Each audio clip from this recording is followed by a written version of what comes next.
Next പഠിക്കാനുള്ള ടോപ്പിക്കാണ് chromosomal theory of inheritance, പിന്നെ ലിങ്കേജ് ആൻഡ് റീകോമ്പിനേഷൻ. അങ്ങനെ രണ്ട് ടോപ്പിക്കാണ് ഈ വീഡിയോയിൽ ചെയ്തിരിക്കുന്നത്. ആദ്യം നമുക്ക് എന്തൊക്കെയാണെന്ന് നോക്കാം. ഒന്ന്, ക്രോമസോമൽ തിയറി ഓഫ് ഇൻഹെറിറ്റൻസ്. ഇതെന്താണെന്ന് നോക്കാം. ക്രോമസോമൽ തിയറി ഓഫ് ഇൻഹെറിറ്റൻസ് പറയുന്നത് എന്താണ്? നമുക്ക് നേരത്തെ നമ്മൾ പഠിച്ച Mendel published this work on inheritance of characters in 1865, but it remained unrecognized till 1900. നമുക്കറിയാം മെൻഡൽ പരീക്ഷണം നടത്തിയ കാലഘട്ടം എന്ന് പറയുന്നത് 1853-63 കാലഘട്ടത്തിലായിരുന്നു. ആ സമയത്ത് അദ്ദേഹം പരീക്ഷണങ്ങൾ നടത്തിയ കാര്യങ്ങളും അയാളുടെ കണ്ടുപിടിച്ച റിസൾട്ടുകളും ഒന്നും അന്നത്തെ കാലത്ത് പബ്ലിഷ് ചെയ്യാൻ സാധിച്ചില്ല. അത് 1865 ശേഷമാണ് അദ്ദേഹം പബ്ലിഷ് ചെയ്തത്. പക്ഷേ അത് അൺറെക്കഗ്നൈസ്ഡ് ആയിട്ട് 1900 വരെ കിടന്നു. അതിന് കുറേ കാരണങ്ങളുണ്ട്. എന്തുകൊണ്ടാണ് ഇത് അദ്ദേഹം പബ്ലിഷ് ചെയ്തിട്ടും ആരും ഇത് അറിയപ്പെടാതെ പോയത് എന്നുള്ളതിന് കുറേ റീസൺസ് പറയുന്നുണ്ട്. റീസൺസാണ് ഇവിടെ പറയുന്നത്. ഒന്നാമത്തത്, communication was not easy in those days. 1865 കാലഘട്ടമാണെന്ന് ഓർക്കുക. അന്ന് നമുക്കറിയാം കമ്മ്യൂണിക്കേഷൻസ് അല്ലേ, നമുക്ക് ഇന്നത്തെ കാലത്താണെങ്കിൽ ഫോണുണ്ട്, പിന്നെ നെറ്റ് സൗകര്യങ്ങളുണ്ട്, പിന്നെ അങ്ങനെയുള്ള എല്ലാ ഫെസിലിറ്റീസും. നമുക്ക് ഒരു കാര്യം എന്തെങ്കിലും പബ്ലിഷ് ചെയ്താൽ അത് ലോകം മൊത്തം അറിയാൻ നമുക്ക് വേഗം കഴിയും. പക്ഷേ അന്നത്തെ കാലഘട്ടത്തിൽ 1865 1900 കാലഘട്ടത്തിലൊന്നും അധികം എന്ത് നടന്നിരുന്നില്ല, കമ്മ്യൂണിക്കേഷനൊന്നും എളുപ്പം സാധ്യമാവത്തില്ലായിരുന്നു. ഒരു കാര്യം നമ്മളൊരിടത്ത് കണ്ടുപിടിച്ചാൽ അത് എല്ലാവരും അറിഞ്ഞു വരണമെങ്കിൽ കുറേ കാലങ്ങൾ കഴിയുമായിരുന്നു. അതൊരു കാരണമായി. പിന്നെ മെൻഡലിൻ്റെ concept of gene or factors as stable and discrete units that controlled the expression of trait was not accepted by his contemporaries. അന്ന് മെൻഡൽ പറഞ്ഞ എന്താണ്, ജീനുകൾ അല്ലെങ്കിൽ ഫാക്ടറുകൾ സ്റ്റേബിളാണെന്നാണ് പറഞ്ഞല്ലേ, സ്റ്റേബിൾ ആൻഡ് ഡിസ്ക്രീറ്റ് യൂണിറ്റുകളാണ്.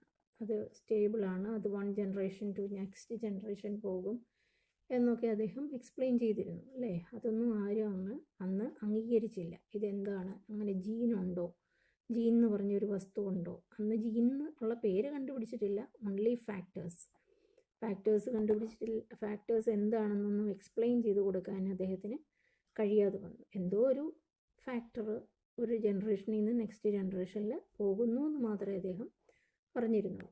അപ്പോൾ അതൊന്നും ആരും അംഗീകരിച്ചിട്ടില്ല. പിന്നെ Mendel's approach of using mathematics to explain the biological phenomena was totally new and unacceptable to many of the biologists of his time. അതായത് അദ്ദേഹം, നമ്മൾ പറഞ്ഞില്ലേ, ക്രോസുകളൊക്കെ വരയ്ക്കുകയും ക്രോസൊക്കെ ചെയ്യുകയും അതിൻ്റെ അകത്ത് പിന്നെ ഇത്ര പെർസെൻറ്റേജ് ഇത്ര ചെടികളുണ്ടായെന്നും ഇത്ര പെർസെൻറ്റേജ് ടോൾ പ്ലാന്റ് ഉണ്ടായി, അല്ലെങ്കിൽ ഇത്ര ഡോർഫ് പ്ലാന്റ് ഉണ്ടായി എന്നൊക്കെ അദ്ദേഹം പെർസെൻറ്റേജും കുറേ കണക്കുകളും റേഷ്യോസും ഒക്കെ മാത്തമാറ്റിക്സിലുള്ള റേഷ്യോസും ഒക്കെ ഇവിടെ അദ്ദേഹം എക്സ്പ്ലെയിൻ ചെയ്തിരുന്നു. അപ്പോൾ അതൊന്നും അന്നത്തെ ബയോളജിസ്റ്റുകൾ വിചാരിച്ചു, എന്താണ് ഈ ബയോളജിക്കകത്ത് എന്താണ് ഈ റേഷ്യോയും പിന്നെ പെർസെൻറ്റേജും മാത്തമാറ്റിക്സിലെ കാര്യങ്ങളും ഒക്കെ പറയേണ്ട കാര്യമൊന്നുമില്ലായിരുന്നു. അവരത് അംഗീകരിച്ചില്ല. They unacceptable to many of the ബയോളജിസ്റ്റുകളൊന്നും അത് അംഗീകരിച്ചില്ല. കാരണം മാത്സ് ഒന്നും കൂടുതൽ നമ്മൾ ബയോളജിയിൽ പഠിക്കുന്നില്ലല്ലോ. അപ്പോൾ അതൊക്കെ ഇൻവോൾവ് ചെയ്ത് കഴിഞ്ഞപ്പോഴത്തേക്കിന് അത് അംഗീകരിച്ചില്ല. പിന്നെ Mendel could not provide any physical proof for the existence of factors. നേരത്തെ ഞാനിവിടെ പറഞ്ഞില്ലേ, മെൻഡൽ ഈ പറഞ്ഞ ഫാക്ടർ എന്ന് പറയുന്നതിൻ്റെ ഒരു ഫിസിക്കലായിട്ടുള്ളൊരു പ്രൂഫ് അദ്ദേഹത്തിന് കാണിക്കാൻ ഇല്ലായിരുന്നു. അപ്പം ഇങ്ങനെയുള്ള പല കാരണങ്ങൾ കൊണ്ടാണ് അദ്ദേഹം പബ്ലിഷ് ചെയ്ത 1865 പബ്ലിഷ് ചെയ്ത ഈ മെൻഡലിൻ്റെ വർക്കുകളെക്കുറിച്ചും നിയമങ്ങളെക്കുറിച്ചും ഒക്കെ ലോകം അറിയാൻ കഴിയാതെ പോയത് ഇതാണ് കാരണം. അപ്പം മെൻ്റൽ എന്തുകൊണ്ടാണ് മെൻ്റലിൻ്റെ തിയറീസൊക്കെ എന്തുകൊണ്ടാണ് അൺറെക്കഗ്നൈസ്ഡ് ആയിട്ട് കിടന്നേ എന്ന് ചോദിച്ചാൽ ഈ ഒരു 3-4 കാരണങ്ങളാണ് നമ്മൾ പറയുക. കമ്മ്യൂണിക്കേഷൻ ഈസി അല്ലായിരുന്നു, പിന്നെ അദ്ദേഹം ഫാക്ടേഴ്സ് സ്റ്റേബിൾ ആണെന്ന് പറഞ്ഞതൊന്നും ആരും അക്സെപ്റ്റ് ചെയ്തില്ല, പിന്നെ മെൻ്റൽ മാത്തമാറ്റിക്കൽ കാര്യങ്ങളൊക്കെ ബയോളജിയിൽ ഉപയോഗിച്ചു, അതും ആരും അക്സെപ്റ്റ് ചെയ്തില്ല, പിന്നെ അതിനൊരു ഫിസിക്കൽ പ്രൂഫ് ജീൻ അല്ലെങ്കിൽ ഫാക്ടേഴ്സിനെ കുറിച്ചുള്ളൊരു ഫാക്ടേഴ്സ് ഉണ്ട് എന്നുള്ളതിനൊരു ഫിസിക്കൽ പ്രൂഫ് അദ്ദേഹം കൊടുത്തില്ല. അപ്പോൾ അതൊക്കെ കൊണ്ടാണ് മെൻ്റലിൻ്റെ തിയറീസ് അൺറെക്കഗ്നൈസ്ഡ് ആയിട്ട് കിടന്നത്. പക്ഷേ 1900 എത്തിയപ്പോൾ 3 സയൻറ്റിസ്റ്റ്, ഡി വ്രിസ്, അവരാണ്, ഇത് മെൻ്റലാണ്, ഈ മെൻ്റലിൻ്റെ പടമാണ് കാണിച്ചത്. വേറെ 3 സയൻറ്റിസ്റ്റുകളാണ് de Vries, Correns and von Tschermak. De Vries, Correns and von Tschermak independently rediscovered Mendel's result on the inheritance of characters. ഈ 3 ശാസ്ത്രജ്ഞന്മാരും അവരവരുടേതായി ഒറ്റയ്ക്കൊറ്റയ്ക്ക് ലോകത്തിൻ്റെ പല ഭാഗത്തിരുന്നുകൊണ്ട് മെൻ്റൽ നടത്തിയ പരീക്ഷണങ്ങൾ ആവർത്തിച്ചു നോക്കി 1900 ആയപ്പോഴത്തേക്ക്. അപ്പം അങ്ങനെ ഇവർ 3 പേരുമാണ് ഈ മെൻ്റലിൻ്റെ തിയറീസിനെ റീഡിസ്കവർ ചെയ്ത് മെൻ്റൽസ് റിസൾട്ട്സ്. അവരത് ശരിയാണോ എന്നറിയാൻ വേണ്ടി മെൻ്റലിൻ്റെ തിയറികളെല്ലാം വീണ്ടും ആവർത്തിച്ചു, ടെസ്റ്റുകളെല്ലാം വീണ്ടും ആവർത്തിച്ച് അദ്ദേഹം പറഞ്ഞതൊക്കെ കറക്റ്റായിരുന്നു എന്ന് പ്രൂവ് ചെയ്ത ആൾക്കാരാണ് ഈ 3 ശാസ്ത്രജ്ഞർ. അപ്പോൾ അവരുടെ പേരുകൾ ഓർത്തിരുന്നോണം: D Vries, Correns and von ഷെർമാക്. ഷെർമാക് എന്നാണ്, ടി സൈലൻ്റ് ആണ്. അപ്പോൾ ഇനി അടുത്ത് നമ്മൾ ഇത് ഇൻട്രൊഡക്ഷൻ. പിന്നെ അടുത്ത് നമ്മൾ വരികയാണ് ക്രോമസോമൽ തിയറി എന്താണെന്ന് പറയുന്നത്. അപ്പോൾ ക്രോമസോമൽ തിയറി ഓഫ് ഇൻഹെറിറ്റൻസ് എന്താണെന്ന് എക്സ്പ്ലെയിൻ ചെയ്യുകയാണ്. അവർ 2 ശാസ്ത്രജ്ഞന്മാരാണ്, 2 സയൻറ്റിസ്റ്റുകളാണ്. They are Sutton and Boveri. Sutton, Boveri എന്ന് പറയുന്ന 2 ശാസ്ത്രജ്ഞന്മാരാണ് ഈ തിയറി കൊണ്ടുവന്നത്, ക്രോമസോമൽ തിയറി ഓഫ് ഇൻഹെറിറ്റൻസ്. അപ്പോൾ ഇവരെന്താണ് ഇതിൻ്റെ അകത്ത് പബ്ലിഷ് ചെയ്തേക്കുന്നതെന്ന് നോക്കാം. എന്താണ് ഈ പറഞ്ഞിരിക്കുന്നത്? Sutton and Boveri explained the chromosome theory of inheritance in 1902. കണ്ടോ, 1900-ന് ശേഷമാണ്, 1902-ലാണ് അവർ എന്ത് കൊണ്ടുവന്നേ? Chromosome theory of inheritance. അപ്പോൾ ക്രോമസോം തിയറിയിൽ they noted that the behavior of chromosome was parallel to the behavior of genes and they used chromosome movement to explain Mendel's law. അപ്പോൾ മെൻ്റലിൻ്റെ നിയമങ്ങൾ prove ചെയ്യാൻ വേണ്ടി അവർ എക്സ്പ്ലെയിൻ ചെയ്യാൻ വേണ്ടി അവർ ഒരു ക്രോമസോം തിയറി കൊണ്ടുവന്നു. ആ തിയറിയിൽ എന്താ പറയുന്നതെന്ന് വെച്ചാൽ, അതായത് ക്രോമസോമിനെയും ജീനുകളുടെയും behaviour of chromosome was parallel to the behaviour of gene എന്ന് പറഞ്ഞാൽ ക്രോമസോമും ജീനിൻ്റെ സ്വഭാവങ്ങൾ ഏകദേശം ഒരുപോലെയാണ്, ബിഹേവിയർ, അതിൻ്റെ പെരുമാറ്റം ഒരേപോലെയാണ്. എന്താണ് ക്രോമസോം എന്ന് നമുക്കറിയാം, നമ്മൾ പഠിച്ചിട്ടുണ്ട്. ക്രോമസോംസ് സെല്ലിനുള്ളിൽ കാണുന്നതാണെന്നും ക്രോമാറ്റിൻ റെറ്റിക്കുലമായിട്ട് കാണുന്നെന്നും അവ പിന്നെ സെൽ ഡിവിഷൻ സമയത്താണ് ചുരുങ്ങി കട്ടിയായിട്ട് ക്രോമസോമുകളായിട്ട് മാറുന്നതെന്നൊക്കെ നമ്മൾ പഠിച്ചിട്ടുണ്ട് അല്ലേ. നമ്മുടെ ശരീരത്തിൽ ഹ്യൂമൻ ബീയിങ്ങിൽ 46 ക്രോമസോം ഉണ്ടെന്നൊക്കെ നമുക്കറിയാം.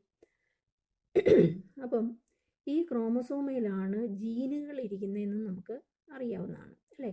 അപ്പോൾ ക്രോമസോമുകളെക്കുറിച്ച് നമ്മൾ പഠിക്കുമ്പോൾ നിങ്ങൾ കേട്ടിട്ടുണ്ടായിരിക്കും, ക്രോമസോമുകൾ ജോഡികളായിട്ടാണ് കാണുന്നത് അല്ലേ, ജോഡികളായിട്ടാണ്. അപ്പം ഹോമോലോഗസ് ക്രോമസോംസ് എന്നാണ് അതിനെ പറയുന്നത്. ദേ ഒക്കർ ഇൻ പെയർ. അവർ ക്രോമസോമുകൾ ഒരിക്കലും ഒറ്റയ്ക്കല്ല കാണുന്നത്, അവരെല്ലാം ജോഡിയായിട്ടാണ് കാണുന്നത്. അപ്പോൾ അതേപോലെ തന്നെയാണ് നമ്മൾ പഠിച്ചു ജീനുകൾ ഈ ക്രോമസോമയിലാണ് ഇരിക്കുന്നത്. അപ്പം ഈ ക്രോമസോമയിൽ ഇരിക്കുന്ന ജീനുകൾക്ക് നമ്മൾ നേരത്തെ പറഞ്ഞു, ജീനുകളും അവയും എങ്ങനെയാണ് ഇരിക്കുന്നത്? പെയറായിട്ടാണ്. ജീൻസ് ഒക്കർ ഇൻ പെയർ എന്ന് നമ്മൾ പറഞ്ഞു അല്ലെ, ഫാക്ടേഴ്സ് ഒക്കർ ഇൻ പെയർ എന്നും പറഞ്ഞു. അപ്പോൾ അതായത് സട്ടൺ ആൻഡ് ബോവറി പറയുന്നത് ഈ ക്രോമസോമിൻ്റെ ബിഹേവിയർ ആർക്ക് സമാന്തരമാണ്? The behaviour of gene. രണ്ടും ഏകദേശം ഒരുപോലെയാണെന്നാണ് ഇവർ രണ്ടുപേരും പറയുന്നത്. അപ്പോൾ ആ തിയറിയാണ് നമ്മൾ ക്രോമസോമൽ തിയറി ഓഫ് ഇൻഹെറിറ്റൻസ് എന്ന് പറയുന്നത്. അപ്പോൾ എന്താണ് ക്രോമസോം തിയറി എന്ന് പറയുന്നത്? ഒന്നുകൂടെ എക്സ്പ്ലെയിൻ ചെയ്യാം. Chromosomes as well as gene occur in pair, അതാണ് പ്രധാനം. ക്രോമസോം ആയാലും ജീനുകളായാലും എങ്ങനെയാണ് കാണുന്നത്? അവർ പെയറായിട്ടാണ് കാണുന്നത്. The two alleles of gene pair are located on the homologous sites on homologous chromosome. Gene അലീലുകൾ നമ്മൾ പഠിച്ചു അല്ലേ? അലീൽ ഇപ്പോൾ ക്യാപിറ്റൽ ടി എന്നും ക്യാപിറ്റൽ ടി സ്മോൾ ടി എന്നൊക്കെ പറയുന്നത് തന്നെയാണ് നമ്മൾ അലീലുകൾ എന്ന് പറയുന്നത് അല്ലേ? 2 അലീലുകൾ. ആ അലീലുകൾ, ഒരു ജീൻ പെയറിൻ്റെ അലീലുകൾ എപ്പോഴും എവിടെയാണ് കാണുന്നത്? ഹോമോലോഗസ് ക്രോമസോമിൽ. ഹോമോലോഗസ് എന്ന് പറയുന്ന ഒരേപോലെ ഇരിക്കുന്ന ക്രോമസോമുകളിലാണ് ഈ ജീനുകൾ ഇരിക്കുന്നത്. അതിൻ്റെ ഒരു പ്രത്യേക സൈറ്റിനെയാണ് നമ്മൾ ഹോമോലോഗസ് സൈറ്റ് എന്ന് പറയുന്നത്. ആ ഹോമോലോഗസ് സൈറ്റിലാണ് ജീനുകൾ ഇരിക്കുന്നത്. അപ്പോൾ ഇവർ പറയുന്നത് എന്താണെന്ന് വെച്ചാൽ ക്രോമസോം ആയാലും ജീനുകളായാലും എന്ത് ചെയ്യുന്നു? അവർ ജോഡിയായിട്ടാണ് കാണുന്നത്. പിന്നെ അവർ മറ്റൊരു കാര്യം കൂടി പറയുന്നുണ്ട്. ക്രോമസോം ആയാലും ജീനുകളായാലും ഗമീറ്റ് ഉണ്ടാകുന്ന സമയത്ത് വേർതിരിഞ്ഞു പോകാറുണ്ട്, സെപ്പറേറ്റ് ചെയ്യാറുണ്ട് അല്ലേ? നമ്മൾ ഗമീറ്റ് ഫോർമേഷൻ സമയത്ത് ഇപ്പോൾ ക്യാപിറ്റൽ ടി എന്ന് പറയുന്ന ഇരിക്കുന്ന അലീലുകൾ സെപ്പറേറ്റ് ചെയ്ത് ഒരു ക്യാപിറ്റൽ ടി ഒരു ഗമീറ്റിലും മറ്റൊരു ക്യാപിറ്റൽ ടി വേറൊരു ഗമീറ്റിലും പോകുമെന്ന് നമ്മൾ പറഞ്ഞിരുന്നു.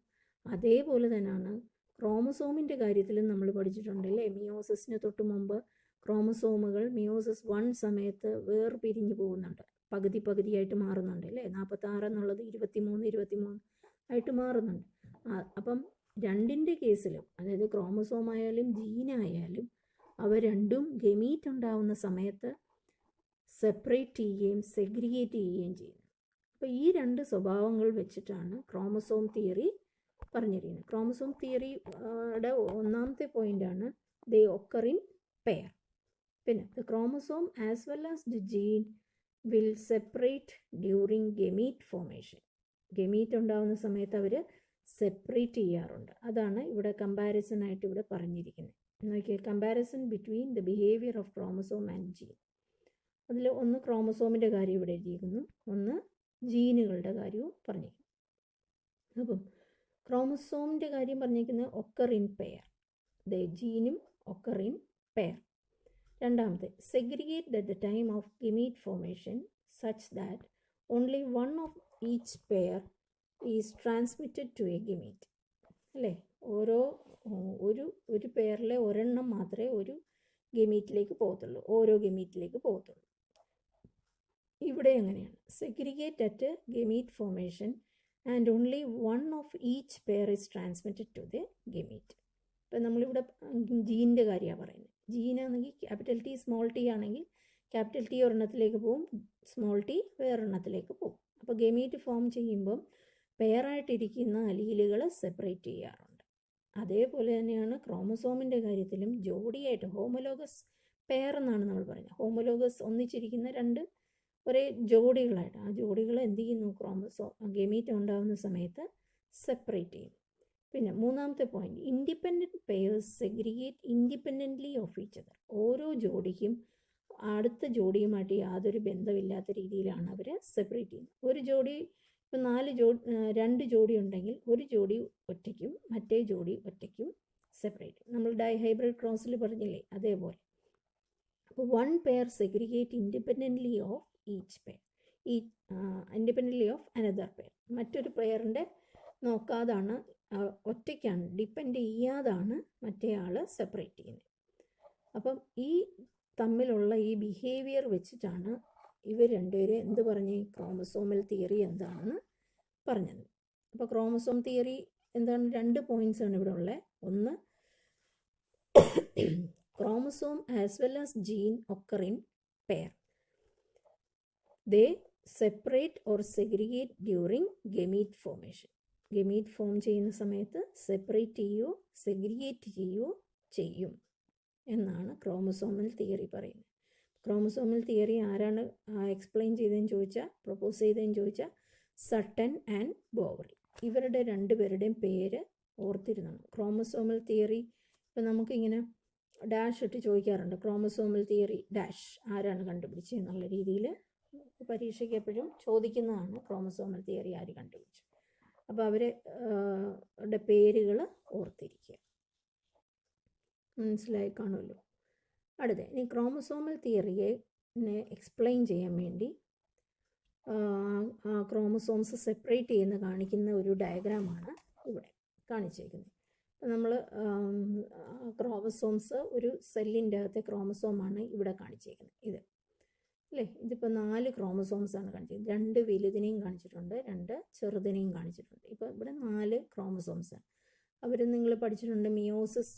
സാധാരണ മിയോസിസ് എന്ന് പറയുന്നത് എവിടെ മാത്രമേ നടക്കാറുള്ളൂ? റീപ്രൊഡക്റ്റീവ് സെല്ലുകളിലാണ് നടക്കുന്നത്. അപ്പോൾ റീപ്രൊഡക്റ്റീവ് സെല്ലിൽ മിയോസിസ് നടക്കുന്നതിന് തൊട്ട് മുമ്പ് നിങ്ങൾ G1 ഫേസ്, G2 ഫേസ് എന്നൊക്കെ കഴിഞ്ഞ വർഷം പഠിച്ചു കാണും അല്ലേ. ആ ഫേസിലെത്തുമ്പോൾ ഈ ക്രോമസോം ഒറ്റയ്ക്കിരിക്കുന്ന ഈ സിംഗിൾ ക്രോമസോംസ് ഗെറ്റ് ഡബിൾഡ് പഠിച്ചിട്ടുണ്ടല്ലോ. ഇരട്ടിക്കും എന്ന് പഠിച്ചിട്ടുണ്ട് അല്ലേ. അങ്ങനെ ഇരട്ടിച്ചിട്ട് പക്ഷെ മുറിഞ്ഞു പോകാറില്ല, അവിടെ ഇരട്ടിച്ചിട്ട് സെൻട്രോമിയർ കൊണ്ട് ഇവിടെ അറ്റാച്ച് ചെയ്ത് ഇങ്ങനെ ഇരിക്കും അല്ലേ. അങ്ങനെ അപ്പോൾ ഈ G2 ഫേസ് എത്തുമ്പോൾ ഇങ്ങനെ ആവും. എന്നിട്ട് ഇവിടുന്നാണ് മിയോസിസ് സ്റ്റാർട്ട് ചെയ്യുന്നത്. മിയോസിസിൻ്റെ അകത്ത് നമ്മൾ പ്രോഫേസ്, മെറ്റാഫേസ്, അനാഫേസ് എന്നൊക്കെ ഉള്ള പല ഫേസുകൾ പഠിക്കുന്നുണ്ട് അല്ലേ. അതിൽ മെറ്റാഫേസ് സ്റ്റേജൊക്കെ എത്തുമ്പോഴത്തേക്കിന് ഈ ഇരട്ടിച്ച ക്രോമസോമുകളെല്ലാം ഒരു പ്രത്യേക മെറ്റാഫേസ് പ്ലേറ്റിൽ വന്ന് അറേഞ്ച് ചെയ്യുമെന്നൊക്കെ നമ്മൾ പഠിക്കുന്നുണ്ട് അല്ലേ. പഠിച്ചിട്ട് അവിടെ ഇവരിങ്ങനെ അറേഞ്ച് ചെയ്തിട്ട് ആ സെൻട്രോമിയറിൽ ഈ സ്പിൻഡിൽ ഫൈബേഴ്സ് വന്ന് അറ്റാച്ച് ചെയ്തിട്ട് അതിനെ ഓരോ പോളിലേക്കും വലിച്ചുകൊണ്ട് പോകുന്ന കാര്യം നിങ്ങൾ പഠിച്ചിട്ടുണ്ട്. ഇപ്പം ഇതിൻ്റെ അകത്ത് ഇപ്പം 46 ക്രോമസോം ഉണ്ട് അല്ലെങ്കിൽ 4 ക്രോമസോം ഉണ്ടെങ്കിൽ 2 ക്രോമസോമിനെ അങ്ങോട്ടും കൊണ്ടുപോകും, 2 ക്രോമസോംസിനെ ഇങ്ങോട്ടും വലിച്ചുകൊണ്ട് പോകും നമ്മൾ പഠിച്ചിട്ടുണ്ട്. അതുകൊണ്ടാണ് മിയോസിസ് 1ൽ ക്രോമസോം നമ്പർ ഇപ്പം 4 ക്രോമസോംസ് ഉണ്ടെങ്കിൽ ഇവിടെ എത്തുമ്പോൾ ഇത് 2ആയിട്ട് ഡിവൈഡ് ചെയ്തിട്ടാണ് ഇങ്ങനെ 2 സെൽസ് ഉണ്ടാവും. അപ്പോൾ അതിലേക്ക് ഒരു സെല്ലിൻ്റെ അകത്ത് 2 ഉണ്ടാവും, മറ്റേ സെല്ലിലും 2 ഉണ്ടാവും അല്ലേ. അങ്ങനെ ഈ പെയറുകൾ, ഈ മഞ്ഞ പെയറും ഈ റെഡ് പെയറും ഒരു സെല്ലിലേക്ക് പോകും, ഈ ഓറഞ്ചും ഗ്രീനും വേറൊരു സെല്ലിലേക്ക് പോവുകയും ചെയ്യും. അപ്പോൾ ക്രോമസോം 4 എന്നുള്ളത് 2 എന്നാവും അല്ലേ. അതുകൊണ്ടാണ് നമ്മൾ പറയുന്നത് മിയോസിസ് 1 എന്ന് പറയുന്നത് റിഡക്ഷൻ ഡിവിഷനാണ്. ക്രോമസോം നമ്പർ പകുതിയാവും. ഇവിടെ ഇപ്പോൾ 4 ഉണ്ടെങ്കിൽ ഇവിടെ സെപ്പറേറ്റ് ചെയ്ത് കഴിയുമ്പോൾ ഇവിടെ ഉണ്ടാകുന്ന സെല്ലിൽ 2 ആയിട്ട് മാറും. കണ്ടോ, ഈ സെല്ലിൽ നിന്ന് ഈ മഞ്ഞയും റെഡും ഇതിലേക്കും പോവും, ഓറഞ്ചും ഗ്രീനും ഇങ്ങോട്ടും പോവും. അത് കാണിക്കുന്നതാണ് ഈ മിയോസിസ് 1. ഇനി ഇവിടെ എത്തുമ്പോഴോ നമ്മൾ പഠിച്ചു മിയോസിസ് 2 നടക്കും അല്ലേ. മിയോസിസ് 2 നടക്കുന്നിടത്താണ് നമ്മൾ പറഞ്ഞ് ഇങ്ങനെ ഇരട്ടിച്ചിരിക്കുന്ന ക്രോമസോംസ് ഇവിടെ വെച്ച് മുറിഞ്ഞിട്ട് അത് വീണ്ടും 2ആയിട്ട് ഡിവൈഡ് ചെയ്ത് മാറും. അതിൻ്റെ ഒരു സിംഗിൾ സ്ട്രാൻഡ് മാത്രമേ അങ്ങോട്ടും പോകത്തുള്ളൂ, ഇത് പിന്നെ ഇങ്ങോട്ട് വരും. അതുപോലെ ഇവിടെ അനാഫേസ് സ്റ്റേജിൽ ഇതിങ്ങനെ അറേഞ്ച് ചെയ്തിട്ട് അങ്ങോട്ടും ഇങ്ങോട്ടും ഡിവൈഡ് ചെയ്യും. അങ്ങനെ മിയോസിസ് 2 കഴിയുമ്പോൾ ഈ സെല്ലിൽ നിന്ന് 2 സെല്ലുണ്ടാവും. അതുപോലെ ഈ സെല്ലിൽ നിന്ന് 2 സെല്ലാണ്. നമ്മൾ ഗമീറ്റ് ഫോർമേഷൻ പഠിച്ചിട്ട് ഓർമ്മയുണ്ടോ? നമ്മൾ oogenesis-ഉം സ്പെർമറ്റോജെനിസിസും ഒക്കെ പഠിച്ചപ്പോഴും ഇങ്ങനെയാണ് പറഞ്ഞത്. 46 ക്രോമസോം ഉണ്ടെങ്കിൽ അത് 23 ആയിട്ട് മാറും, വീണ്ടും അത് ഡിവൈഡ് ചെയ്ത് 23 ആയിട്ടൊക്കെ മാറും എന്നൊക്കെ ഉള്ളത് പറഞ്ഞ് ഓർമ്മയുണ്ടല്ലോ. അതിൻ്റെ ഒരു ഡയഗ്രാമാറ്റിക് കാര്യമാണ് ഇവിടെ കാണിച്ചിരിക്കുന്നത്. അപ്പോൾ അങ്ങനെ ഓരോ സെല്ലിൻ്റെ അകത്തും ഈ ഓരോ ജോഡികളാണ് ഉണ്ടായിരിക്കുന്നത്. അപ്പോൾ ഇത് ഈ ഡയഗ്രാം കാണിക്കുന്നത് എന്താണ്? ഈ ക്രോമസോംസിലാണ് ഈ ജീനുകളൊക്കെ ഇരിക്കുന്നത് അല്ലേ. ഇപ്പം നമ്മളിപ്പം ഡൈഹൈബ്രിഡ് ക്രോസ് പറഞ്ഞപ്പം അതിൻ്റെ അകത്ത് റെഡ് കളർ യെല്ലോ കളറും റൗണ്ട് സീഡും യെല്ലോ കളറും പറഞ്ഞില്ലേ, ഒരു ജോഡി അല്ലേ. റൗണ്ട് സീഡ് വിത്ത് യെല്ലോ കളർ, ഇത് രണ്ടും ആ ക്രോമസോംസ് ആണെന്ന് വിചാരിക്കുക. ഇതാണെങ്കിൽ ഇത് 2 ക്രോമസോമിൽ കാണുന്നതാണ് അടുത്ത ഒരു അലീലുകൾ. അപ്പോൾ അവർ ഇവിടെ സെപ്പറേറ്റ് ചെയ്ത് വരുമ്പോൾ റൗണ്ട് യെല്ലോ, റൗണ്ട് ഗ്രീൻ എന്നൊക്കെ പറഞ്ഞുകൊണ്ട് വരത്തില്ലേ, അതിൻ്റെ ആ ഒരു സെഗ്രിഗേഷനാണ് ഇവിടെ ഇങ്ങനെ കാണിച്ചേക്കുന്നത്. അപ്പം ആ ഡൈഹൈബ്രിഡ് ക്രോസും വേണമെങ്കിൽ നമുക്ക് ഇത് വെച്ച് ഈ പടം കാണിച്ചേക്കുന്നത് ഇപ്പം ഈ സെഗ്രിഗേഷൻ ഓഫ് ക്രോമസോംസ് ആണ് കാണിച്ചേക്കുന്നത്. ഇനി നമ്മൾ ഇതേ പടം വെച്ചിട്ട് നമ്മൾ എങ്ങനെയാണ് ക്രോമസോമുകൾ അലൈൻ ചെയ്ത് പോകുന്നത്, നെക്സ്റ്റ് ജനറേഷനിലേക്ക് അലൈൻ ചെയ്ത് പോകുന്നതെന്നാണ് ഇവിടെ കാണിച്ചേക്കുന്നത്. ഇവിടെ എന്താ പറഞ്ഞേക്കുന്നതെന്ന് ചോദിച്ചാൽ,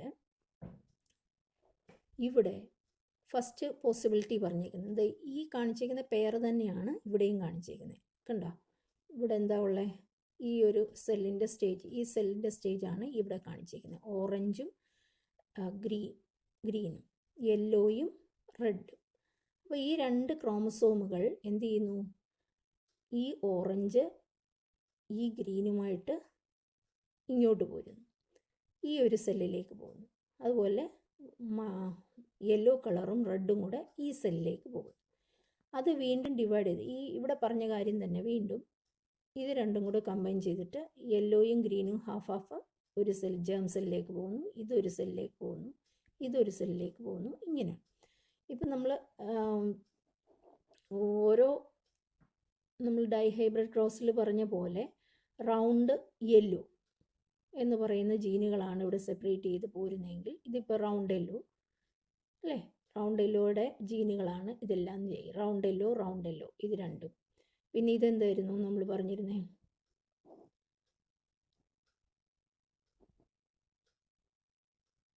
റൗണ്ട് യെല്ലോ,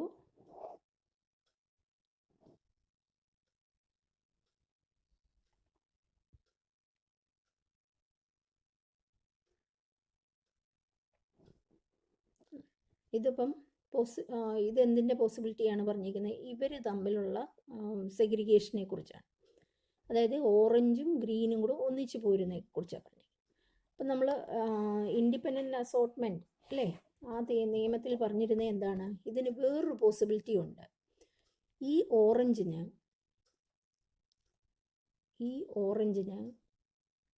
റെഡുമായിട്ട് ചേർന്ന് പോരാ അല്ലേ.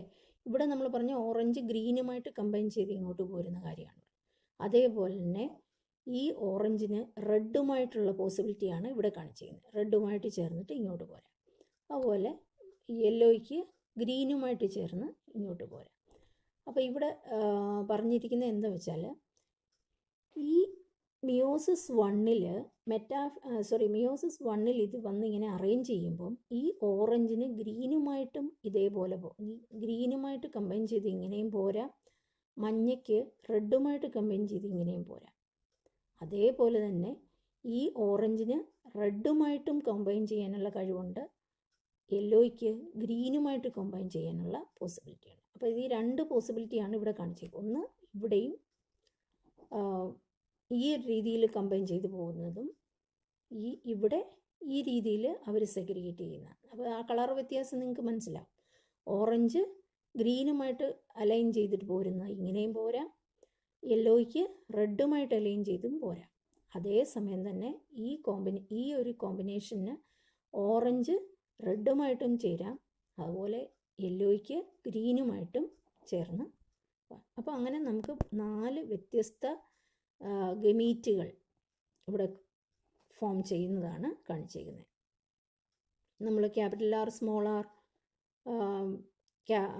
Capital R, capital Y, capital R, small Y എന്നൊക്കെ പറഞ്ഞ ഓർമ്മയുണ്ടോ? 4 ഗമീറ്റുകൾ ഉണ്ടാവുന്നത്. 4 നമ്മൾ 4 ചെക്കർ ബോർഡൊക്കെ വരയ്ക്കുന്ന രീതിയിൽ. അത് നമ്മളിവിടെ പറഞ്ഞു കഴിഞ്ഞാൽ നിങ്ങൾക്ക് കൺഫ്യൂഷൻ ആവും. അതുകൊണ്ട് അതാണ് ഞാൻ എക്സ്പ്ലെയിൻ ചെയ്യാതെ പോയത്. അപ്പോൾ ഇവിടെ ഈ ക്രോമസോമൽ തിയറി എന്താണെന്ന് മാത്രം എക്സ്പ്ലെയിൻ ചെയ്യാൻ വേണ്ടിയാണ് ഈ ഡയഗ്രാം കൊടുത്തേക്കുന്നത് ഇവിടെ.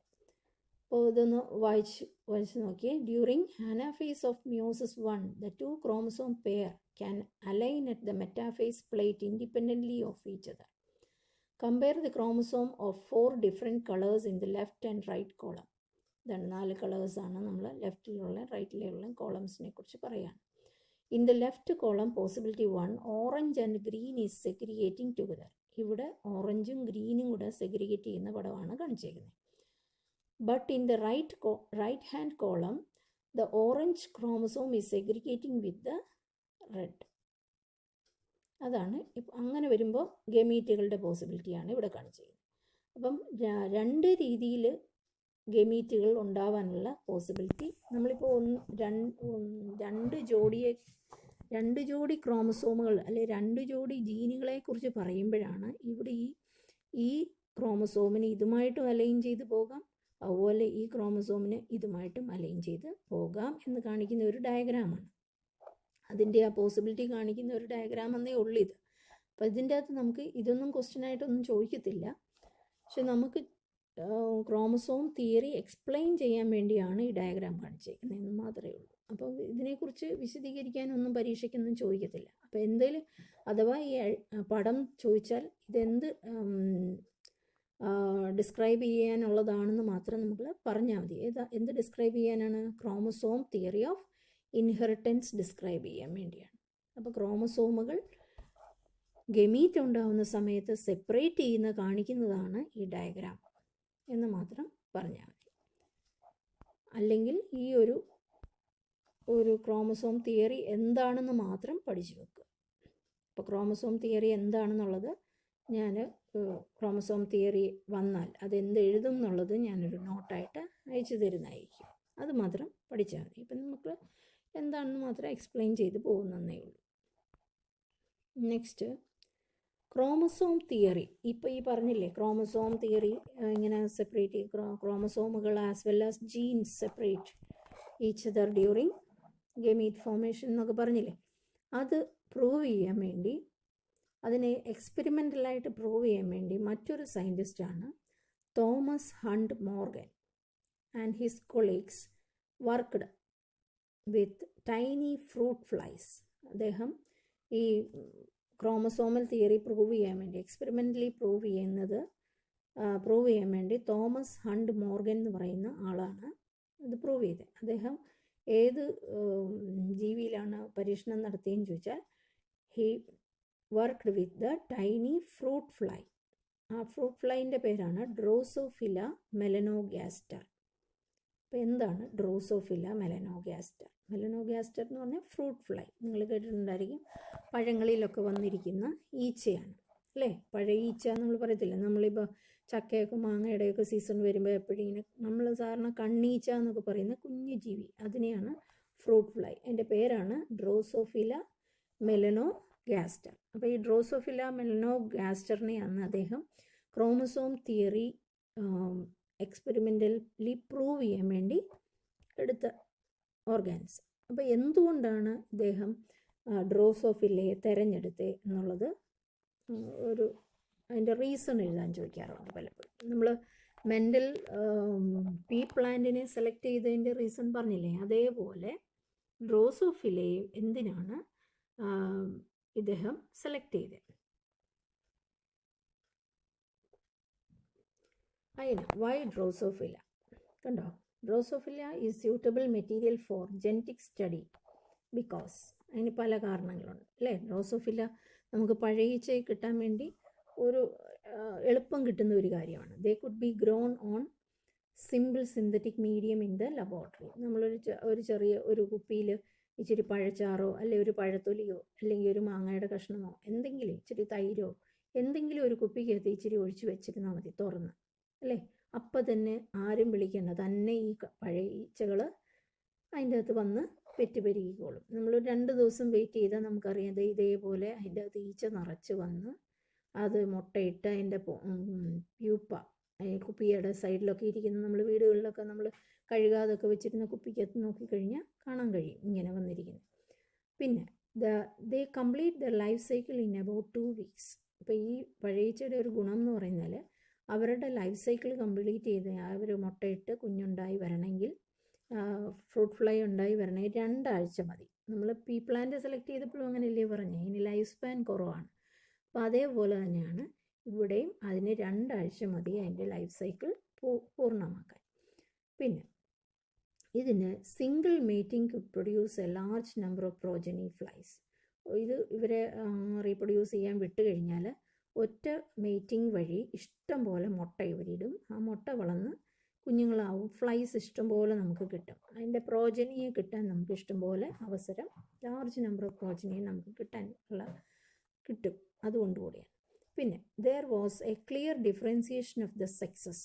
Mail and female flies are easily distinguishable. നമുക്ക് മെയിലിനെയും ഫീമെയിലിനെയും തിരിച്ചറിയാൻ പെട്ടെന്ന് പറ്റും. നോക്കിയാൽ ഇത് മെയിലും ഇത് ഫീമെയിലുമാണ്. Mail ചെറുതുമാണ്, female വലുതുമാണ്. അപ്പോൾ മെയിലും ഫീമെയിലും ആ ഒരു ഡിസ്റ്റിങ്വിഷ് ചെയ്യാൻ നമുക്ക് വേഗം പറ്റും. പിന്നെ it has many type of hereditary variation that can be seen with low power microscopes. നമുക്ക് ഇവരുടെ വ്യത്യാസങ്ങൾ ഈ പിന്നെ ഫ്രൂട്ട് ഫ്ലൈന് പല വൈവിധ്യങ്ങൾ നമുക്ക് കാണാം. ഹെറിഡിറ്ററി വേരിയേഷൻസ് നമുക്ക് അവരിൽ കാണാൻ കഴിയും. അതിൻ്റെ ഷേപ്പിന് വ്യത്യാസം കാണും, അതിൻ്റെ കണ്ണിൻ്റെ കളറിന് വ്യത്യാസം, അതിൻ്റെ വിങ്സിന് വ്യത്യാസമുണ്ട്, അതിൻ്റെ ബോഡി കളറിന് വ്യത്യാസമുണ്ട്, ഐ കളറിന് വ്യത്യാസമുണ്ട്. അങ്ങനെ ഒത്തിരി വൈവിധ്യങ്ങൾ നമുക്ക് ഈ ഫ്രൂട്ട് ഫ്ലൈസിൽ കാണാൻ കഴിയും. അപ്പോൾ അതൊക്കെ കൊണ്ടാണ് അദ്ദേഹം മോർഗൻ TH മോർഗൻ ഡ്രോസോഫിലയെ സെലക്ട് ചെയ്തത്. അപ്പോൾ സിമ്പിളായിട്ട് പറഞ്ഞാൽ അത് വേഗം അവൈലബിളാണ്, എവിടെ വെച്ചാലും നമുക്ക് പഴയ ഈച്ചകളെ കിട്ടും. അതിൻ്റെ ലൈഫ് സൈക്കിൾ 2 വീക്സേ ഉള്ളൂ. ദേ produce large number of progenies. The male and female can be easily distinguishable, and there are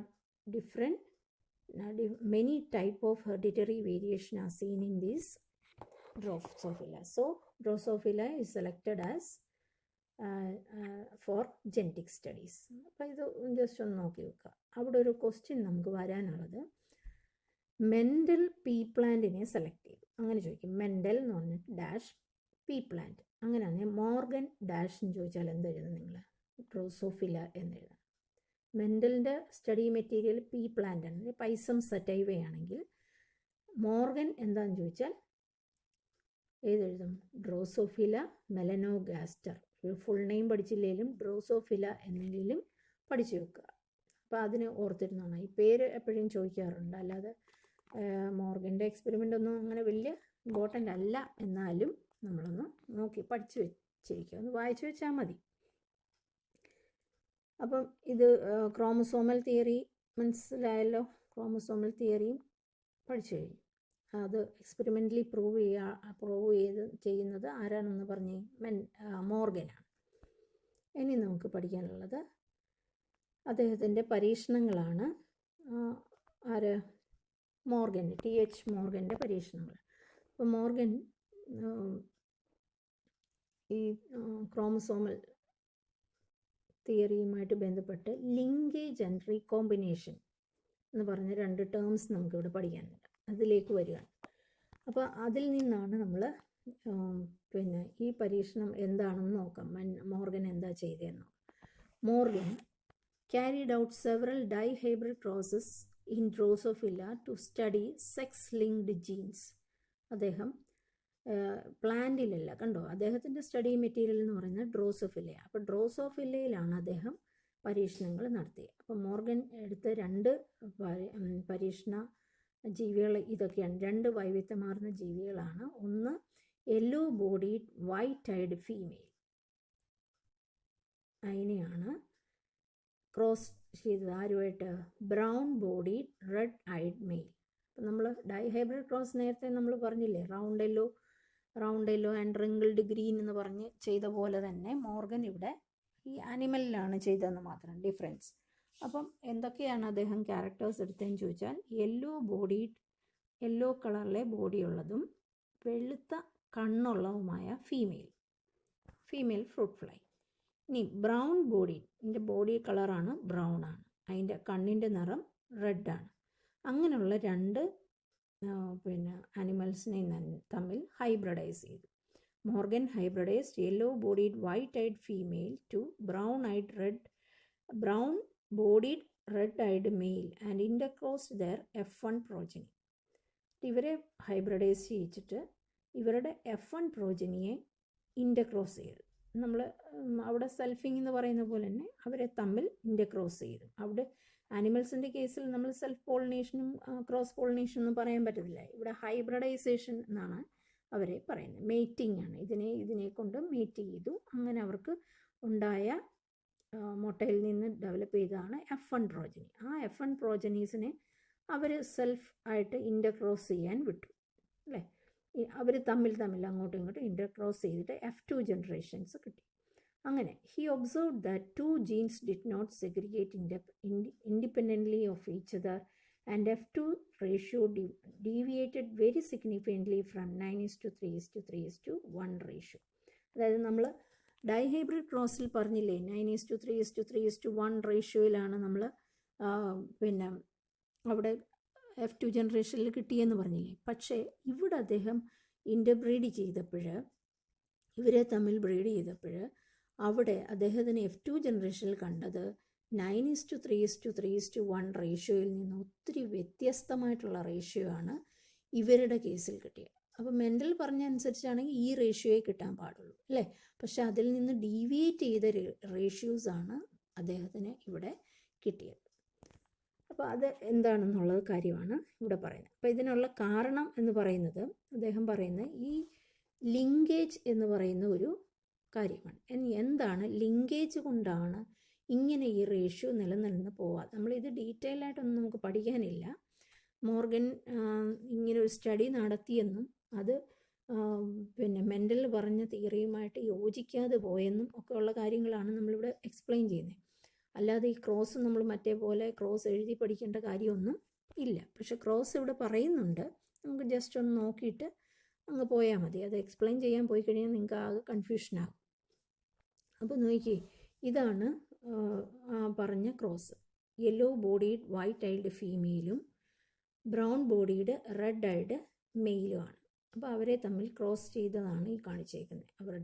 അവരുടെ ക്രോമസോംസ് ആണ് ഈ കാണിച്ചേക്കുന്നത്. ഇതാണ് അവരുടെ സെക്സ് ക്രോമസോംസ് ആണ് ഇവിടെ കാണിച്ചത്. ഇത് എക്സ് ക്രോമസോം, ഇതൊരു എക്സ് ക്രോമസോം, ഈ രണ്ടെണ്ണം. അതിലാണ് ഈ വൈറ്റ് ബോഡിക്കുള്ള ജീനാണ് ഈ വൈ എന്ന് പറഞ്ഞ് കാണിച്ചേക്കുന്നത്. സ്മോൾ വൈ എന്ന് കാണിച്ചേക്കുന്നത്. ഇവിടെ നമ്മൾ മറ്റേ പോലെ ക്യാപിറ്റൽ വൈ എന്നും സ്മോൾ വൈ എന്നും അല്ല പറയുന്നത്. ഇതിന് പകരം ഇതുണ്ടോ, ഈ യെല്ലോ ബോഡീഡ് എന്നുള്ളതിന് കാണിക്കാൻ വേണ്ടി സ്മോൾ വൈ രണ്ടെണ്ണം എഴുതുകയാണ്. വൈറ്റ് ഐക്ക് കാണിച്ചിരിക്കുന്നത് സ്മോൾ ഡബ്ല്യു ആണ് എഴുതിയത്. ഇനി ഇവിടെ നോക്കിയേ, ബ്രൗൺ ഐഡ് എന്ന് പറയുന്നത് വൈ എഴുതിയിട്ട് നമ്മളിവിടെ ഒരു പ്ലസ് ചിഹ്നം കൊടുക്കും.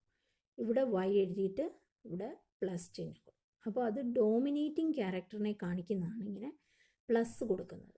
ഇത് റെസസീവ് ക്യാരക്ടർ ആയിരിക്കും. ഇനി ഇവിടെ നോക്കിയേ, റെഡ് ഐക്ക് ഡബ്ല്യു പ്ലസ് എന്നും ഡബ്ല്യു പ്ലസ് എന്നും പറയുന്നു അല്ലേ? അപ്പോൾ അങ്ങനെയാണ് ഇവിടെ കാണിച്ചേക്കുന്നത്, മറ്റേ പോലെയല്ല. അപ്പോൾ ഇവിടെ ഇങ്ങനെ ക്രോസ് കാണിച്ചേക്കാണ്. രണ്ട് ക്രോമസോമുകൾ തമ്മിൽ, പേരൻറ്റിൻ്റെ ക്രോമസോംസ് ആണ് ഈ കാണിച്ചിരിക്കുന്നത്. ഇത് എക്സ് ക്രോമസോം, ഇത് വൈ ക്രോമസോം. ഇപ്പോൾ ഇങ്ങനെ നീളത്തിൽ ഇരിക്കുന്നതാണ് എക്സ് ക്രോമസോം, ഇങ്ങനെ വളഞ്ഞിരിക്കുന്ന ക്രോമസോംസ് ആണ് വൈ ക്രോമസോം. അതിൽ നിന്ന് F2 ജനറേഷൻ കാണിച്ചേക്കുക, F1 ജനറേഷനാണ് ഈ കാണിച്ചേക്കുന്നത്. ഇതുണ്ടോ, ഈ വൈ സ്മോൾ വൈ ഡബ്ല്യു, അത് ആരുമായിട്ട് ചേർന്നു? ഈ വൈ ക്രോമസോമുമായിട്ട് ചേർന്നു. അതാണ് ഈ കാണിച്ചേക്കുന്നത്. ഇനി ഇതും ഈ നീലയും ഇതും കൂടി ചേർന്നിട്ട്, ഈ ഓറഞ്ചും കൂടി ചേർന്നിട്ട് വേറൊരു കോമ്പിനേഷൻ. അപ്പോൾ ഇത് വൈൽഡ് ടൈപ്പ് എന്നാണ് പറയുന്നത്. ഇത് ഈ വൈൽഡ് എന്ന് പറയുന്നത് ഡോമിനേറ്റിംഗ് ക്യാരക്ടറുള്ള ഇതിനെയാണ് നമ്മൾ വൈൽഡ് ടൈപ്പ് എന്ന് പറയുന്നത്. അപ്പോൾ വൈൽഡ് ടൈപ്പിനെ കാണിക്കാനാണ് വൈ പ്ലസ് ഡബ്ല്യു പ്ലസ് എന്ന് പറയുന്നത്. അപ്പോൾ ഇങ്ങനൊരു കോമ്പിനേഷനിലുള്ള ഒരു ജീവി ഉണ്ടായി, ഒരു ഫ്ലൈ ഉണ്ടായി, ഇങ്ങനൊരു കോമ്പിനേഷനിലുള്ള ഒരു ഇതായി. അപ്പോൾ ഇവിടെ വൈൽഡ് ടൈപ്പ് എന്ന് പറയുമ്പോൾ അതിൻ്റെ കോമ്പിനേഷൻ ഇതാണ് വരുന്നത് അല്ലേ? അവിടെ ഇത് ഡോമിനേറ്റ് ചെയ്യും.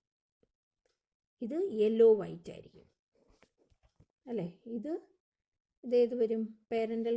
പേരൻ്റൽ കോമ്പിനേഷനായ ബ്രൗൺ ബോഡി റെഡ് ഐ ആയിരിക്കും ഇത്, കാരണം ഇത് ഡോമിനേറ്റ് ചെയ്യും.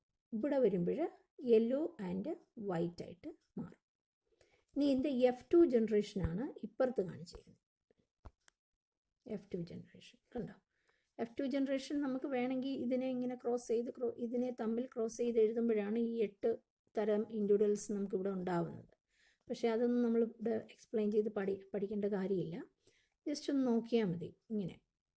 അപ്പോൾ ഇതുമായിട്ട് ചേരുന്നതും അതുമായിട്ട് ചേരുന്നതും അത് അങ്ങോട്ട് ചേരുന്നതും ഒക്കെയാണ്. അങ്ങോട്ടും ഇതിപ്പോൾ ഒരെണ്ണത്തിൻ്റെ ആണെങ്കിൽ ഇത് വേറൊരെണ്ണം കൂടെ നമ്മളിവിടെ ഇങ്ങനെ കോമ്പിനേഷൻ കാണിച്ച് എഴുതുകയാണ്.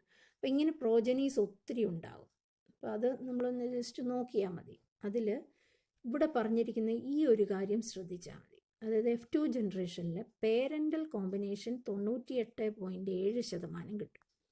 പേരൻ്റൽ കോമ്പിനേഷൻ എന്ന് പറഞ്ഞാൽ യെല്ലോ ബോഡീഡ് വൈറ്റ് ഐഡ് ഫീമെയിലും ബ്രൗൺ ബോഡീഡ് റെഡ് ഐഡ് ആയിട്ടുള്ളത് ആ ജീവികൾ മെയിലായിട്ട്. അത് എത്ര എണ്ണം വരുമെന്നാണ് പറയുന്നത്? 98.7%.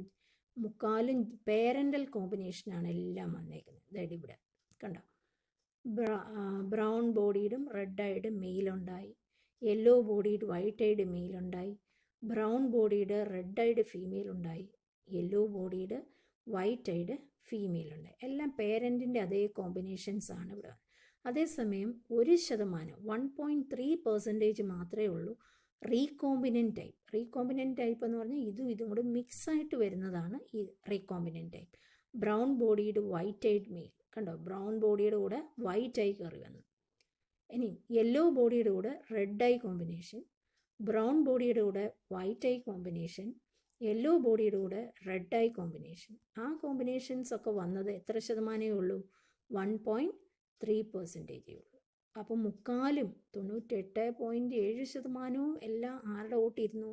പേരൻറ്റിൻ്റെ സ്വഭാവങ്ങളും ഉണ്ട്. 1%, 1.3% മാത്രമേ ഉള്ളൂ ഇങ്ങനെ ഉണ്ടായത്. അതേസമയം നമ്മൾ ഡൈഹൈബ്രിഡ് മെൻ്റൽ ക്രോസ് ചെയ്തപ്പോൾ നമ്മൾ പറഞ്ഞു 9:3:1 റേഷ്യോയിലാണ് കിട്ടിയത്. അവിടെ പേരൻ്റൽ കോമ്പിനേഷൻ എന്ന് പറയുന്നത് 9ഉം 1ഉം മാത്രമേ ഉള്ളൂ പേരൻ്റൽ. ഇടയ്ക്കുള്ള 3:3 വന്നത് എന്തെയാണ്? നോൺ പേരൻ്റൽ കോമ്പിനേഷനായിരുന്നു അല്ലേ? യെല്ലോ വിത്ത് എന്തായിരുന്നു? റൗണ്ട് യെല്ലോയ്ക്ക് പകരം റൗണ്ട് ഗ്രീൻ വന്നു 3 പിന്നെ റിങ്കിൾഡ് യെല്ലോ വന്നു.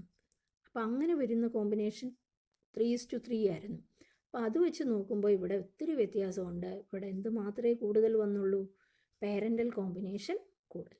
അപ്പോൾ അദ്ദേഹം പറയുന്നത് എന്താണെന്ന് വെച്ചാൽ ഇങ്ങനെ വരാനുള്ള കാരണം എന്താണെന്ന് ചോദിച്ചു കഴിഞ്ഞാൽ ഈ ക്രോമസോമയിൽ ഈ ഇരിക്കുന്ന ജീനുകൾ, അതായത് യെല്ലോ ബോഡിക്കും വൈറ്റ് ഐ കളറിനുമുള്ള ജീനുകൾ അടുത്തടുത്താണ് ഇരിക്കുന്നത് അല്ലേ? അങ്ങനെ അടുത്തടുത്ത് ജീനുകൾ ഇരിക്കുന്നതിനെയാണ് നമ്മൾ ലിങ്കേജ് എന്ന് പറയുന്നത്. അങ്ങനെ ഇങ്ങനെ സെല്ലുകൾ ഒരു ക്രോമസോമിൽ ജീനുകൾ ഇങ്ങനെ നിരന്നാണ് ഇരിക്കുന്നത്. അടുത്തടുത്ത് ഇങ്ങനെ ഇരിക്കുകയാണ്. അപ്പോൾ അങ്ങനെ എല്ലാ ജീനുകളും ലിങ്ക് ചെയ്തിരിക്കുന്നതിനെയാണ് ലിങ്കേജ് എന്ന് പറയുന്നത്. അപ്പം അങ്ങനെ ലിങ്ക്ഡ് ആയിട്ടുള്ള ജീനുകൾ, ഇങ്ങനെ അടുത്തടുത്തിരിക്കുന്ന ജീനുകളുടെ ആ ഒരു ലിങ്കേജ്, ആ അസോസിയേഷൻ എന്ന് പറയുന്നത് ചില ജീനുകൾ നല്ല ടൈറ്റായിട്ട് ലിങ്ക്ഡ് ആയിരിക്കും. അതേസമയം ചില ജീനുകൾ ലൂസ്ലി ലിങ്ക്ഡ് ആയിരിക്കും. മനസ്സിലായോ? അപ്പോൾ അത് എക്സ്പ്ലെയിൻ ചെയ്യാം. ഇവിടെ ഈ ക്രോസ് വീണ്ടും ഒരു ക്രോസോട് ഇവിടെ പറയുന്നുണ്ട്. അത് നമുക്ക് വേണ്ട. ഏതെങ്കിലും ഒരു ക്രോസ് നിങ്ങൾ നോക്കിയാൽ മതി. ഈ ക്രോസിനെ കുറിച്ച് മാത്രം ഒന്ന് നോക്കിയിട്ട് ഇത് മാത്രം ശ്രദ്ധിച്ചാൽ മതി. ഈ F1 ഇങ്ങനെ ഈ 2 തരം ജീവികളെ ക്രോസ് ചെയ്തു, F1 കിട്ടി. ആ F1-ൽ നിന്ന് F2 ഉണ്ടായി. F2 ഉണ്ടായപ്പോൾ കൂടുതൽ ഇതാണ് ഉണ്ടായതെന്ന് ഓർത്തിരിക്കുക. പേരൻ്റൽ കോമ്പിനേഷൻ കൂടുതലുണ്ടായി, റീകോമ്പിനൻ്റ് കോമ്പിനേഷൻ കുറച്ചേ ഉണ്ടായുള്ളൂ. അതായത് നോൺ പേരൻ്റൽ കോമ്പിനേഷൻ കുറച്ചേ ഉണ്ടായുള്ളൂ എന്നുള്ളത് മാത്രം ഇവിടെ ശ്രദ്ധിച്ചാൽ മതി. ഇനി ഞാൻ അടുത്തതിൽ ലിങ്കേജ് എന്താണെന്ന് എക്സ്പ്ലെയിൻ ചെയ്യുന്നുണ്ട്. ഇതിപ്പോൾ വേറൊരു ക്രോസാണ്, അത് നമുക്ക് വേണ്ട, അങ്ങ് വിട്ട് കളയാം. അത് വേറൊരു ക്രോസാണ്. ദാണ്ട് വൈറ്റ് ഐഡ് മിനിയേച്ചർ വിങ്ഡ് ആയിട്ടുള്ള ഫീമെയിലിനെ റെഡ് ഐഡ് ലാർജ് വിങ്ഡ് മെയിലുമായിട്ട് ക്രോസ് ചെയ്യുന്ന ഒരു ക്രോസ്. സെയിം ക്രോസ് തന്നെയാണ്. അതായത് ഒന്ന് വെള്ള കണ്ണും കുഞ്ഞ് ചിറകുള്ളതുങ്ങൾ, പിന്നെ ചുവന്ന കണ്ണും വലിയ ചിറകുള്ള ഫ്രൂട്ട് ഫ്ലൈസ്, അത് വെച്ചുള്ള സെക്കൻഡ് ക്രോസാണ്. അത് നമുക്ക് വേണ്ട. ഇതും സെയിം റിസൾട്ടാണ് കിട്ടുന്നത്. പക്ഷേ അവിടെ ഒരു വ്യത്യാസമുള്ളത് നോക്കി, പേരൻ്റൽ കോമ്പിനേഷൻ 62%, റീകോമ്പിനൻ്റ് കോമ്പിനേഷൻ 37% ഉണ്ട്. കണ്ടോ? ഏകദേശം 62% പേരൻ്റൽ കോമ്പിനേഷൻ വന്നു. നോൺ പേരൻ്റായിട്ടുള്ള കോമ്പിനേഷൻ ഈ 37. അപ്പോഴും നമ്മൾ നേരത്തെ പറഞ്ഞ ഡൈഹൈബ്രിഡ് ക്രോസുമായിട്ട് ഇതിനും 2 ക്രോസ്, അത് തെളിയിക്കാൻ വേണ്ടി 2 ക്രോസ് അദ്ദേഹം കാണിച്ചേക്കാണ്. 2 ക്രോസിലും വ്യത്യാസമായിട്ടാണ് കോമ്പിനേഷൻ വന്നത് എന്ന് കാണിക്കും. ഇനി ഈ 2 ക്രോസുകളുടെയും റിസൾട്ടാണ് ഇവിടെ പറയുന്നത്. അപ്പോൾ ആ റിസൾട്ട് ഇപ്പം ഞാൻ പറഞ്ഞ കാര്യം തന്നെയാണ്, ഒന്നുകൂടെ എക്സ്പ്ലെയിൻ ചെയ്യാം. Major findings of Morgan's experiment. Morgan ഈ 2 പരീക്ഷണം നടത്തിയതിൻ്റെ explanation. The gene for white and yellow were very tightly linked and showed 98.7% parental type and only 1.3% shows recombinant type. കണ്ടോ? അപ്പം മുമ്പേ പറഞ്ഞ പോലെ 98% ലിങ്ക്ഡ് ടൈപ്പ് എന്ന് പറഞ്ഞാൽ ടൈറ്റ്ലി ലിങ്ക്ഡ്. അത് ഞാൻ നേരത്തെ പറഞ്ഞില്ലേ, ഈ ക്രോമസോമയിലെ ജീനുകൾ ഇങ്ങനെ തൊട്ടാണ് അടുക്കി നമ്മൾ ബെഞ്ചിലിരിക്കുന്ന പോലെ ഇങ്ങനെ ഇരിക്കുകയാണ്. അപ്പോൾ അവർ അടുത്തടുത്തിരിക്കുന്നവർ ഭയങ്കര ക്ലോസ്ഡ് ആയിരിക്കും, ദൂരെ ഇരിക്കുന്നവർ ലൂസ്ലി ലിങ്ക്ഡ് ആയിരിക്കും. അപ്പോൾ നല്ല ടൈറ്റ്ലി ലിങ്ക്ഡ് ആയിട്ടിരിക്കുന്നവർ ഒരിക്കലും റീകോമ്പിനേഷൻ ഉണ്ട്, അത് വിട്ടുകൊടുക്കത്തില്ല അങ്ങോട്ടും ഇങ്ങോട്ടും. നമ്മൾ റീകോമ്പിനേഷൻ എന്ന് പറഞ്ഞാൽ എന്താ, ക്രോസിങ് ഓവർ എന്ന് പറയുന്നത് നിങ്ങൾ പഠിച്ചിട്ടുണ്ട് കഴിഞ്ഞ വർഷം. ക്രോസിങ് ഓവർ നടക്കുമ്പോഴാണ് റീകോമ്പിനേഷൻ ഉണ്ടാകുന്നത്. അതായത് ഒരു ക്രോമസോമിൻ്റെ ഒരു ഭാഗം മറ്റേ ക്രോമസോമിന് കൊടുക്കുന്നതൊക്കെ നമ്മൾ പഠിച്ചിട്ടുണ്ട്. ഞാൻ അടുത്ത ഇതിൽ പറഞ്ഞുതരാം. അപ്പോൾ അങ്ങനെ റീകോമ്പിനേഷൻ നടക്കത്തില്ല എവിടെ, tightly linked ജീനിൽ.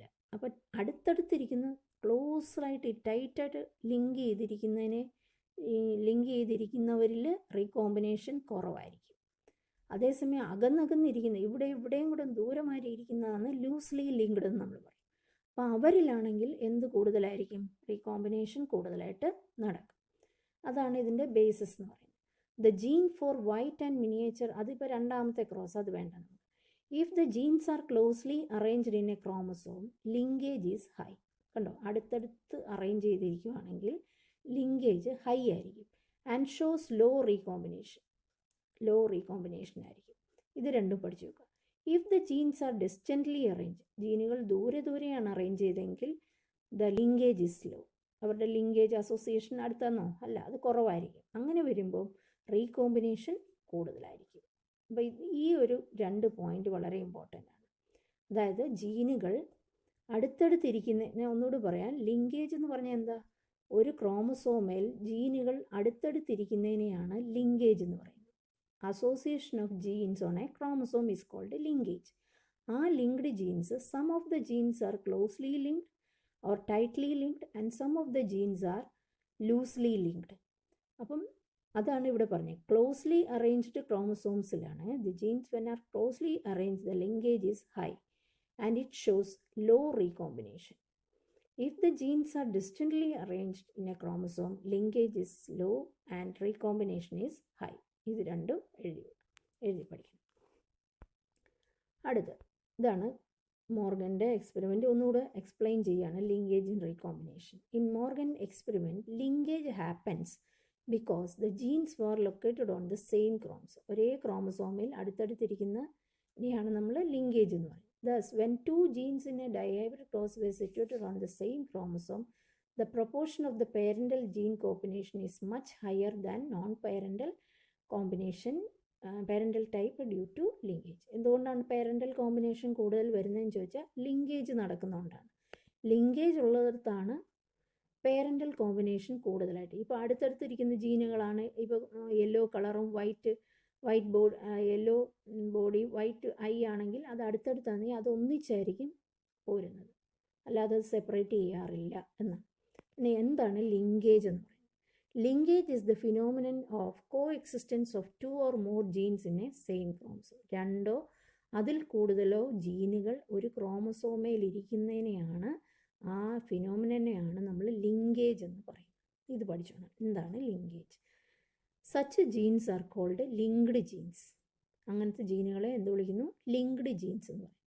Linked genes do not show independent assortment. അവർ വേർതിരിഞ്ഞ് പോവാറില്ല എന്നാണ് പറയുന്നത്. Linked genes do not show independent assortment. ഇനി റീകോമ്പിനേഷൻ എന്ന് പറഞ്ഞു. The term recombination is use to describe the generation of non parental combination. Non parental combination കാണിക്കുന്നതാണ് ആര്? റീകോമ്പിനേഷൻ എന്ന് പറഞ്ഞാൽ ഇങ്ങനെ അങ്ങോട്ടും ഇങ്ങോട്ടും കൈമാറ്റം ചെയ്യുക. നമ്മൾ പഠിച്ചിട്ടില്ലേ, ക്രോസിങ് ഓവർ നടത്തുക. അങ്ങോട്ടും ഇങ്ങോട്ടും ഒക്കെ ഒരു ഭാഗം അതിന് കൊടുക്കുകയും അതിൻ്റെ ഭാഗം ഇങ്ങോട്ട് കൊടുക്കുകയൊക്കെ ചെയ്യുമ്പോൾ ആണ് എന്തുണ്ടാവുന്നതെന്ന് പറഞ്ഞാൽ നോൺ പേരൻ്റൽ കോമ്പിനേഷൻ ഉണ്ടാകുന്നത്. നോൺ പേരൻ്റൽ എന്ന് പറഞ്ഞാൽ ഇതിപ്പോൾ പേരൻ്റ് ക്രോസിങ് ഓവർ നടന്നു കഴിയുമ്പോൾ കണ്ടോ, ഈ ക്രോമസോമിൻ്റെ ഒരു ഭാഗം ഇതിന് കിട്ടി, ഈ ക്രോമസോമിൻ്റെ ഒരു ഭാഗം ഇതിന് കിട്ടി. അപ്പോൾ ഇവിടെ എന്ത് സംഭവിച്ചു? അങ്ങോട്ടും ഇങ്ങോട്ടും കൈമാറ്റം നടക്കും. ഇങ്ങനെ കൈമാറ്റം നടക്കുമ്പോൾ ഇതേലെ ജീൻ ഇങ്ങോട്ട് വരും, ഇതേലെ ജീൻ ഇങ്ങോട്ട് വരും. അപ്പോൾ ആ കോമ്പിനേഷനെയാണ് റീകോമ്പിനേഷൻ എന്ന് നമ്മൾ പറയുന്നത്. അതുകൊണ്ടാണ് നമ്മൾ ഈ റീകോമ്പിനേഷൻ നടക്കുന്നത് കൊണ്ടാണ് ജീവികളിൽ വൈവിധ്യങ്ങൾ ഉണ്ടാകുന്നത്. ഇപ്പം നമുക്കറിയാം അച്ഛൻ്റെയും അമ്മയുടെയും സ്വഭാവ ഗുണങ്ങൾ അല്ലേ, അച്ഛൻ്റെ സ്വഭാവം അതേപോലെ മക്കൾക്ക് വരുന്നുണ്ടോ, അല്ലെ അമ്മയുടെ സ്വഭാവം ഡയറക്റ്റ്ലി അതേപോലെ വരുന്നുണ്ടോ? ഇല്ല. ചില സ്വഭാവങ്ങൾ അച്ഛൻ്റെയും കാണിക്കും, ചില സ്വഭാവങ്ങൾ അമ്മയുടെ, ചിലത് കൂടുതൽ കാണിക്കുമെന്ന് മാത്രമേ ഉള്ളൂ അല്ലേ. നമ്മൾ പറയത്തില്ലേ അച്ഛൻ്റെ കൂട്ടാണ് മോനിരിക്കുന്നത്, അല്ലെ അമ്മയുടെ കൂട്ടാണ് മോളിരിക്കുന്നത് എന്നൊക്കെ പറയാനുള്ള കാരണം എന്താണ്? കൂടുതൽ ക്യാരക്ടേഴ്സ് അമ്മയെ റിസംബിൾ ചെയ്യുമ്പോൾ ആണ് നമ്മൾ കൂടുതൽ സിമിലാരിറ്റി ഉണ്ടെന്ന് പറയുന്നത്. പക്ഷേ എന്നിരുന്നാലും അവിടെ എന്തെങ്കിലും ചെറിയ ക്യാരക്ടേഴ്സ് വേറെയും കാണും, ഡിഫറൻസ് കാണും അല്ലേ. ആ ഡിഫറൻസ് ഉണ്ടാവാനുള്ള കാരണം റീകോമ്പിനേഷനാണ്. അപ്പോൾ ജീനുകളിൽ റീകോമ്പിനേഷൻ നടക്കുന്നത് കൊണ്ടാണ് വൈവിധ്യങ്ങൾ ഉണ്ടാവുന്നത്. വൈവിധ്യങ്ങൾ ഉണ്ടായാൽ മാത്രമേ ജീവികളിൽ തമ്മിൽ വ്യത്യാസങ്ങൾ ഉണ്ടാവുന്നത്. ഇപ്പം മനുഷ്യരുടെ കേസ് എടുത്താലും നമുക്കറിയാം, ഒരു മനുഷ്യൻ വേറൊരു മനുഷ്യനുമായിട്ട് വ്യത്യാസമില്ലേ. ആ വൈവിധ്യം വരാനുള്ള കാരണം എന്ത് നടക്കുന്നതുകൊണ്ടാണ്? ക്രോസിങ് ഓവർ അല്ലെങ്കിൽ റീകോമ്പിനേഷൻ നടക്കുന്നതുകൊണ്ടാണ്. വൈവിധ്യങ്ങൾ ഉണ്ടായാൽ മാത്രമേ എവല്യൂഷൻ നടക്കുകയുള്ളൂ. ഇതൊക്കെ ഇങ്ങനെ പറഞ്ഞ് ജെനറ്റിക്സ് അങ്ങ് പോകും. മനസ്സിലായോ? അപ്പം നമുക്കിവിടെ നിങ്ങൾക്കിപ്പം എനിക്ക് തോന്നുന്നു ഇത് കുറച്ച് ആളുകൾക്ക് മനസ്സിലായി കാണും, കാരണം ഇത് ഇച്ചിരി കോംപ്ലിക്കേറ്റഡ് ആണ്. പക്ഷെ എന്നിരുന്നാലും നമുക്ക് പരീക്ഷയ്ക്ക് വേണ്ട കാര്യങ്ങൾ എന്ന് പറയുന്നത് ഈ ലിങ്കേജ് എന്താണെന്നും റീകോമ്പിനേഷൻ എന്താണെന്നും ഇതിൽ അറ്റ്ലീസ്റ്റ് നിങ്ങൾ പഠിച്ചിരിക്കണം. അപ്പോൾ അത്രയേ ഉള്ളൂ പറയാൻ. പിന്നെ ഇവിടെ ഞാൻ പറഞ്ഞില്ലേ, ലിങ്കേജിൽ പറഞ്ഞ ഈ ക്ലോസ്ലി ലിങ്ക്ഡും പിന്നെ ലൂസ്ലി ലിങ്ക്ഡ് ആയിട്ടുള്ള ജീനുകളെക്കുറിച്ച്, അത് പിന്നെ ഇത് കണ്ട് കൺഫ്യൂഷനൊന്നും തോന്നണ്ട. ഈ മോർഗൻ്റെ എക്സ്പെരിമെൻറ്റ്, അപ്പം ഇതിൻ്റെ ഒരു ബ്രീഫ് നോട്ട് ഞാൻ എഴുതി നിങ്ങൾക്ക് അയച്ചു തരാം. അത് നിങ്ങളങ്ങ് പഠിച്ചാൽ മതി. പക്ഷേ ഇത് ഞാൻ പറഞ്ഞില്ലേ, പഠിക്കാൻ നേരം നമ്മളിതെല്ലാം ഒന്ന് നോക്കി വെക്കുക. പരീക്ഷയ്ക്ക് ഈ പടങ്ങളൊക്കെ ചോദിച്ചു കഴിഞ്ഞാൽ ഇതെന്തിനെ കാണിക്കുന്നു എന്ന് മാത്രം എഴുതിയാൽ മതി. ലിങ്കേജാണ് കാണിച്ചിരിക്കുന്നത്. മോർഗൻ നടത്തിയ ലിങ്കേജിനെ ബേസ് ചെയ്ത് നടത്തിയ ഒരു എക്സ്പെരിമെൻ്റാണ് ഇതെന്നും അത് ഫ്രൂട്ട് ഫ്ലൈയിലാണ് ചെയ്തതെന്നും ഒക്കെ ഉള്ള കാര്യങ്ങൾ മാത്രം പറഞ്ഞാൽ മതി നമുക്ക്. അപ്പോൾ അത്രയും ഞാൻ ഇതിൻ്റെ നോട്ട് നിങ്ങൾക്ക് അയച്ചു തരാം. അത് നിങ്ങൾ പഠിച്ചു വെക്കുക. എന്നിട്ട് ഈ വീഡിയോ കണ്ടിട്ട് അത് എഴുതി വെക്കുമ്പോൾ നിങ്ങൾക്കെല്ലാം മനസ്സിലാവും. കൂടുതൽ കൺഫ്യൂസ്ഡ് ആവേണ്ട കാര്യമൊന്നുമില്ല. അപ്പോൾ ഇത് ഒന്ന് ശ്രദ്ധിച്ച് മനസ്സിലാക്കി പോവുക, അത്രയേ ഉള്ളൂ. ഇതിനകത്ത് ആകെ 2-3 ക്വസ്റ്റ്യൻസേ ചോദിക്കത്തുള്ളൂ. ക്രോമസോം തിയറി എന്താണെന്ന് ചോദിക്കും, ആര് കണ്ടുപിടിച്ചു എന്ന് ചോദിക്കും, പിന്നെ തോമസ് ഹണ്ട് മോർഗൻ്റെ എക്സ്പെരിമെൻ്റൽ ആനിമൽ ഏതാണ്, എന്തിനാണ് അദ്ദേഹം അതിനെ സെലക്ട് ചെയ്തത്, അതേ സാറിന് ഈ ഒരു കാര്യം മാത്രം. പിന്നെ എന്താണ് ലിങ്കേജ്, എന്താണ് റീകോമ്പിനേഷൻ, അത്രയും ക്വസ്റ്റ്യൻ മാത്രമേ സാറിന് ചോദിക്കാറുള്ളൂ. അപ്പോൾ അതിൻ്റെ നോട്ട് ഞാൻ നിങ്ങൾക്ക് അയച്ചു തരാം, അത് പഠിച്ചാൽ മതി. ശരി.